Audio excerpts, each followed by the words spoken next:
Hey guys, so I've just got a little model answer for you today. This is Year 1 Christianity. It's from the God topic. Examine Christian beliefs about God as creator and God as controller. So this is one that I've just written with my class. Thinking about the question, I think it's fair enough as a question. I think they could set it. They could just set it as one or the other though. So if that was the case, you'd need to think about how you were going to unpack each one even more. So because it's 10 marks, AO1, you don't need to worry about conclusions, you don't need to worry about having two sides of an argument or anything like that, because that's what you would do in AO2. In AO1 questions though, because sometimes people ask me about this, it's okay to present different points of view because that's you just showing more knowledge. So as you'll see as I go through this, there are times when some Christians think one thing, some Christians think another thing. It's okay to present different points of view here because you're doing that in a way that demonstrates that you know that there's differences of opinion. The difference with a 15 marker is you would be evaluating and you would be saying which point of view was stronger or which point of view you thought there was more evidence to support. That isn't what you're doing here. So we're just unpacking these beliefs. Okay, let me take you through it. Many Christians believe that God created the universe and everything in it by virtue of being an omnipotent being and therefore the only being powerful enough to bring the universe into existence. Ideas about how God did this vary between Christians. Two possibilities are ex nihilo and ex deo. Ex deo refers to the idea that God brought forth the universe from within himself, but this can be problematic because it would suggest that God and the universe are of the same nature, whereas most Christians believe that God is transcendent, separate or different from the universe. So I've used that phrase there, this can be problematic. But I'm not passing judgment here. I'm stating a fact. You know, many Christians don't think that this idea of God creating the world from himself can be right, because if it was, then God and the universe would be kind of the same thing. They'd be the same substance. And therefore that's not what most Christians believe.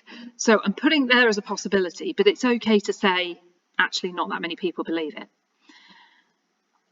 So picking it up here, the idea of creation ex nihilo, creation from nothing, is more popularly held, and it's possible to support this using the book of Genesis, which describes God as saying let there be light, and then this happening from a basis of nothing. So when you use these Latin terms, things like ex nihilo, ex deo, the examiners like it when you do that because it shows that you can use technical language. And you don't need to go into huge amounts of explanation about them, but it's a good idea to maybe do what I do there and say ex nihilo means from nothing, because then you're showing that you understand it and you haven't just learned new words without knowing the context. Depending on the translation of Genesis, it could be interpreted that God is creating from literally nothing, or it could be that he's shaping pre-existing chaos into order. The Bible does not emphasize the idea of creation ex nihilo, but it became popular as Christianity developed, possibly because it portrays God as having no limits on his power. There's little agreement about this, but most Christians see God as creator in the sense that the universe as we have it could not possibly exist without God's creative power. Now this bit here with the two different translations of Genesis, if the question was just about beliefs about God as creator, I would unpack that much, much more. Okay, I would look at the differences between the two translations, and I would say much more about the difference between creating from nothing or shaping the pre-existing chaos. But because that's not the only thing I've asked for here, and I've got limited time, I've got to go on and do God as controller as well. I've done that in less detail, but I'm just trying to show you which bits you could go further in if the question was asking for a different focus. All right, so that's paragraph 1. Let's have a look at the second one. So this is about God as controller. There are also a range of beliefs in Christianity about God as the controller of all things. There is a repeated theme in the Psalms where God is described as keeping the world in balance whilst occasionally intervening to make things right. And many Christians feel that God must be able to intervene in the world, because if he could not, this would be a limit on his power. Christians disagree, however, about the extent to which God controls all life on earth. A point of view known as theological determinism states in its strongest form that all human actions are controlled by God, and therefore we have no free will at all. This is not accepted by many Christians on the grounds that a loving God would give humans free will in order to make their actions meaningful. So again, you see, I haven't said everything I could to criticise theological determinism, because this isn't what that essay is. This is just looking at different ideas of what Christians might mean when they say God is controller. So theological determinism is the idea that God creates and then determines absolutely everything, so we have no free will. So all I've done is I've just added a point in there clarifying that although this idea does pop up in Christianity, it's not accepted by everyone. It's not even accepted by that many people. But you want to not go too far down the rabbit hole there, because then you'll lose the thread of what you're talking about. A more popular view among Christians is that God exists timelessly. He's outside of time and space, and therefore sees all events unfolding timelessly, but does not control them. Jesus told his disciples, nothing is impossible for God, and Christians largely accept this, but many also believe that God would not need to intervene constantly in all the processes of the world.